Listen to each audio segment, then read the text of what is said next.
Le Chelsea, donc, qui s'est créé des occasions, mais qui a montré une forme d'inefficacité, un plan de jeu qui interroge quand même, qui nous interpellait avant le match et on continue de rester dubitatif, notamment dans ce dont parlait à l'instant Laure, le côté très tardif des entrées des attaquants. Ouais, je suis tout à fait d'accord. Moi, je pensais franchement à la mi-temps qu'il allait faire les changements, vu qu'il avait tenu les 45 premières minutes et que lors de la première mi-temps, quand même, il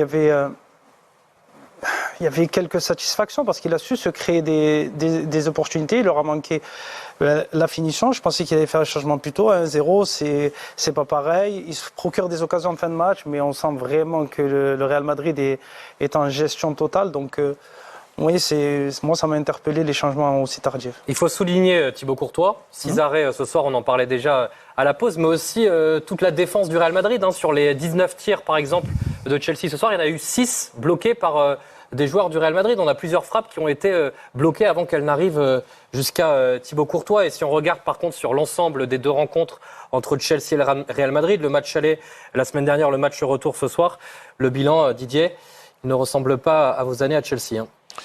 Oui, c'est une nouvelle époque, mais je pense que ils sont dans une période vraiment difficile, donc ils ont certainement hâte que la saison se termine et on espère voir de meilleures choses à Chelsea. Ce sera certainement pas en Ligue des Champions l'année prochaine.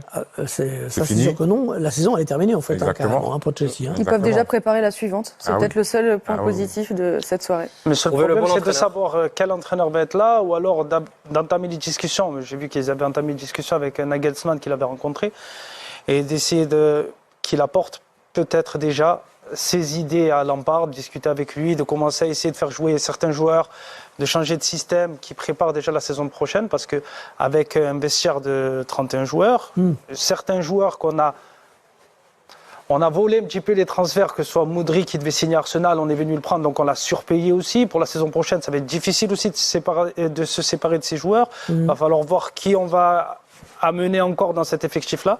Ça risque d'être compliqué pour la saison prochaine aussi pour le nouveau coach. François Marchal, vous qui suivez la Première Ligue chaque semaine pour Canal, la fin de saison avec les 33 joueurs dans l'effectif et quasiment que des stars, ça va être chaud,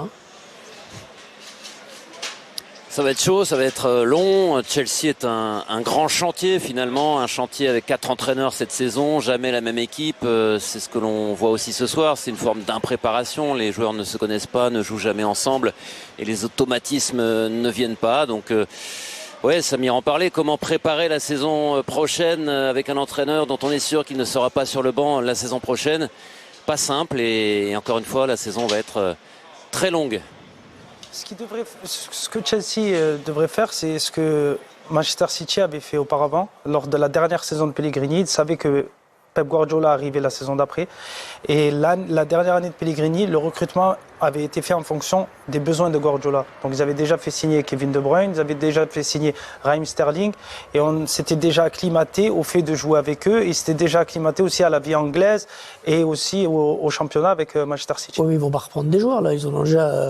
Déjà, il va falloir prendre un attaquant. Mais en prenant un nouvel entraîneur, vous êtes d'accord avec moi qu'il va vouloir venir avec peut-être 2 ou 3 joueurs pour s'affirmer. Ils ont déjà Christopher Nkunku qui est dans les tuyaux d'ailleurs, qui va débarquer normalement. Aussi, mais un entraîneur, en général, lorsqu'il arrive dans un club, et un club comme Chelsea, et lorsqu'on parle par exemple de Nagelsmann, il veut mettre son empreinte sur son équipe. Donc il va devoir ramener des joueurs qu'il connaît et qui sont habitués à sa manière de travailler. Donc il va ramener des joueurs. Il y a pas mal de joueurs qui vont être dans l'impasse quand même. Oui, aussi. C'est effectif. Peut-être à la le problème de Chelsea.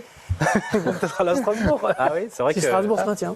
Oui, c'est vrai que parmi le projet global de Chelsea, il y a aussi la volonté effectivement d'avoir un club filial et il y a des discussions avec le club de Strasbourg en France et d'autres clubs en Europe. Pour anticiper, et je trouve que c'est assez juste, ce que dit Samir, c'est que en fait, ils peuvent déjà anticiper sur le recrutement, les pistes de recrutement, ce qui avait été fait a priori à City. Et après, s'ils ont une bonne relation avec Lampard, c'est aussi orienter des choix tactiques et stratégiques sur des joueurs sur lesquels il veut s'appuyer la saison prochaine. Et Jacques Relacci me souffle qu'il va fondre les cordes de l'ordre pour se prendre. Pour le... Mais moi, j'étais pas vraiment pour Chelsea, mais mais là, je crois qu'on est passé à ça. Une dernière image. On a vu un rassemblement de public là devant Stamford Bridge. Vous qui connaissez bien le contexte, est-ce que ça peut Ah, j'ai pas vu l'image. est-ce que ça peut corroder en tout cas? Est-ce qu'il peut y avoir des problèmes avec les supporters?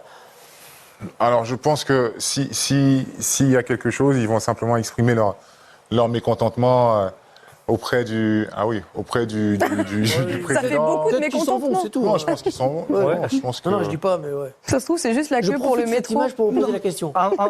Non, ils s'en vont. En début d'émission, Oui, il y a eu un sujet et il y a le flou envers les supporters. Ils ont envie de savoir un peu Ce qui va se le passer. club dans quelle direction le il va aller. futur, Donc quoi. je pense que le propriétaire, ça serait intelligent de sa part de faire une sortie médiatique, de pouvoir expliquer un petit peu.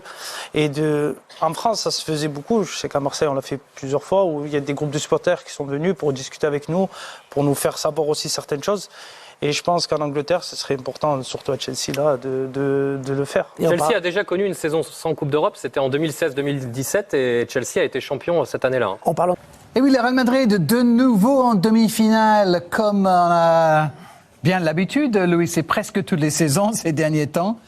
Et encore une fois, en gagnant 2-0. Cette fois, Ils sont là, ils sont présents. Ils ont, même s'ils ont par moment dans ce match, dans cette confrontation face à Chelsea, ils ont eu des difficultés par rapport à une certaine intensité que les joueurs de Chelsea. Mais Chelsea est dans une période un peu délicate, un peu difficile, où il y a quand même des manquements, on va dire, dans la finalisation, parce que peut-être il y a de bonnes attitudes en termes de jeu, d'essayer de construire, mais après, quand ils arrivent dans les 20-30 derniers mètres, et là, ils ont des absences. Tu sais, les absences où ils ont peut-être pas de véritables attaquants pour finir, parce que c'est vrai qu'ils ont fait un mercato. Toi, tu connais le mercato. Ils ont dépensé, là, pendant le mercato d'hiver. Ils ont beaucoup, mais ils ont oublié d'aller chercher peut-être Un avant-centre. un avant-centre. Oui, voilà. effectivement. Ils ont acheté 1236 joueurs, Oui, c'est ça. selon Combien mes dernières informations. 1236. Sans acheter un avant-centre.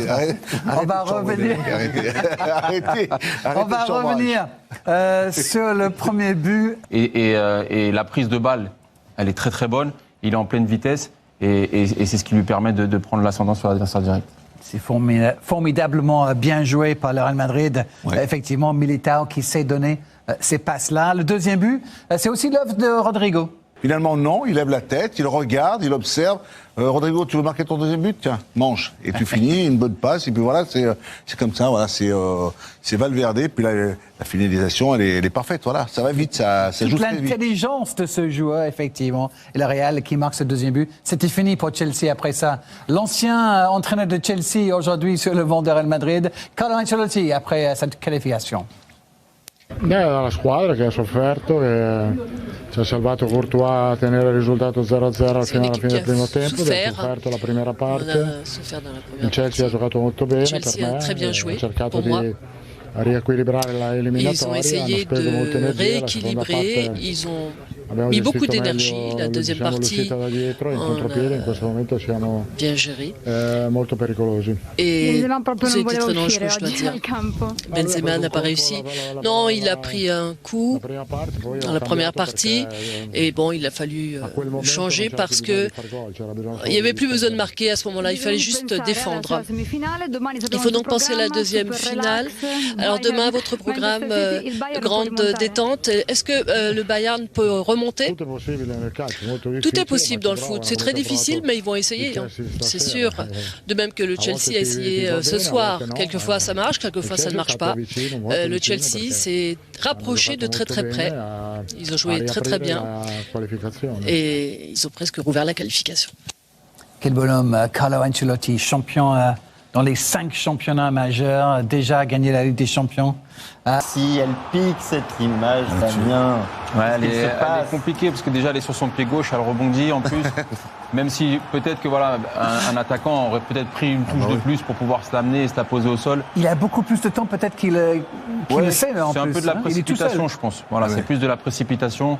Après, faut pas oublier que c'est pas un attaquant. Louis n'aime pas quand on touche à N'Golo Kanté. Vous lui trouvez des excuses là. Ne le touchez surtout pas, parce que je veux dire tout simplement, c'est que en le connaissant, en le regardant, en l'observant depuis une heure. Mais c'est pas lui, c'est le défenseur du Real de Madrid, là, c'est Militao. Vous n'allez pas lui reprocher ça aussi, non? Regardez-moi ça, il va revenir, il va se repositionner. Il fait le geste de l'attaquant, mais ça rentre pas. Mais ne le touchez pas, ne le dites rien. Pourquoi? Parce que déjà il a déjà cette envie d'aller de l'avant, de se projeter, de peut-être de se retrouver. Alors il ne fait pas le bon geste parce qu'il n'a jamais été.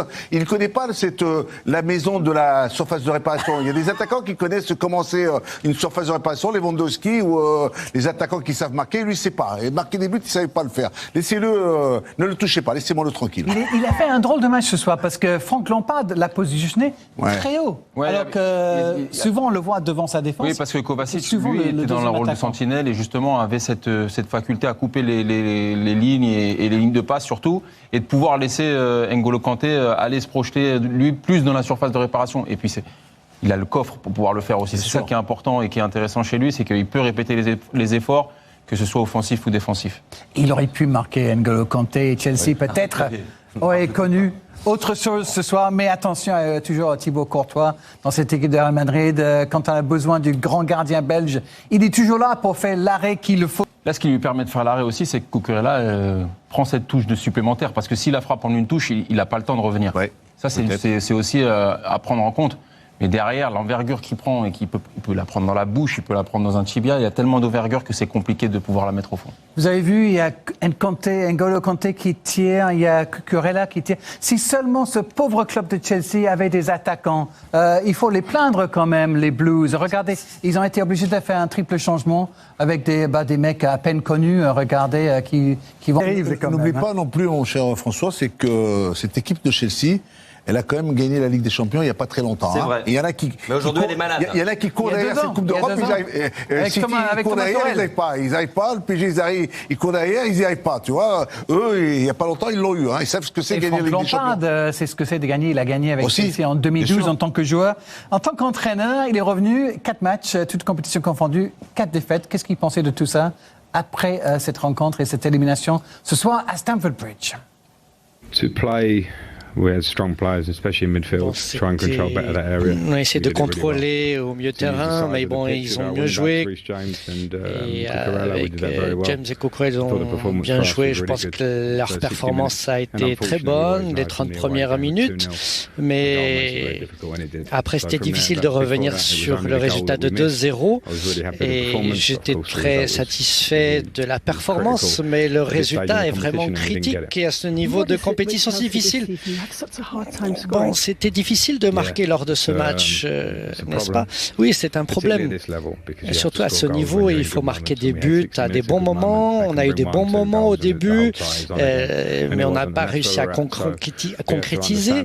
Il faut comprendre ce moment, travailler sur le momentum, l'améliorer. Et lors des derniers matchs, c'était un peu le cas. Lors de ce match, tout était bien. On était bien sur le terrain. On aurait pu marquer 1 ou 2 buts, mais ce n'est pas arrivé pour nous. La fin de saison s'annonce compliquée pour Chelsea, probablement pas en compétition européenne la saison prochaine. Le Real Madrid, 4 matchs, 4 défaites pour Franck Lampard depuis son retour. Le Real Madrid, vous pouvez les revoir dès samedi soir, 21h, le coup d'envoi sur beIN Sport 1. Le Real Madrid va jouer contre Celta Vigo. Moi je vous dis que ça allait bien, moi ça va, je suis pas supporter de Chelsea, mais saison catastrophique pour les Blues. C'est vrai que les joueurs étaient déprimés, mais le président non. Le président là américain était normal. Non mais pour lui, il croit qu'il est comme en NBA. Il croit qu'il y a 4 matchs, il y aura encore 2 autres matchs retour. Non, c'est fini. Il faut lui expliquer. Il y a eu la défaite et tout, et lui il parle encore d'acheter des attaquants, d'acheter des joueurs. Il faut expliquer que c'est le football. Pas du football américain. Non mais expliquez-lui. Parce que moi je vous le dis, au prochain mercato, il y aura un running back, il y aura bientôt un quarterback. Ah, je vous le dis. Gestion catastrophique, ça a viré Graham Potter, même lui au moins il aurait pu faire quelque chose, parce que ça a pris pire que lui. Lampard, vous l'avez sorti de sa retraite alors qu'il était très bien en retrait. Il était très bien là-bas. Lui-même il s'est auto-mis en retraite après l'échec à Chelsea, à Everton. Lui-même il savait qu'il était pas bon. Mais vous l'avez ressorti pour qu'il nous ressort des matchs comme ça. Il peut pas coacher, il a pas les idées pour coacher. Non mais comment ça se fait que tu perds 2-0 à l'extérieur et tu te dis donc je vais venir jouer à domicile, je dois marquer, mais je vais venir à domicile sans attaquant. Enfin, je vais juste mettre Havertz, c'est tout. Voilà, mais on espère marquer. Et c'est quand tu te prends un but que tu fais rentrer tes attaquants. Là, il va falloir nous expliquer. Non mais. Là, Franck, il va falloir nous expliquer la logique derrière. Non mais s'il te plaît, explique-nous. On essaie de comprendre. Mais ce qu'on comprend, c'est que t'es juste nul. Sérieusement, t'es juste nul en tactique. Parce que par mi-temps, vous avez vu les occasions. Mais bon, si c'est Kanté qui tire, ou Enzo Fernandez, ou des arrières gauche, des arrières droits, ça va être compliqué. Alors qu'en seconde mi-temps, quand João Félix, Modric et tout sont rentrés, les occasions, c'était fini, c'était trop tard. T'es le 4e coach et t'allais faire pire que les autres. 4 défaites en 4 matchs, carrément. On demande si tu fais exprès. Si toi aussi, tu cherches pas à te faire virer et à vite toucher tes indemnités, on se demande réellement. Donc ça a attaqué, et vous êtes fait avoir en contre. Par Rodrigo. Eh bah oui.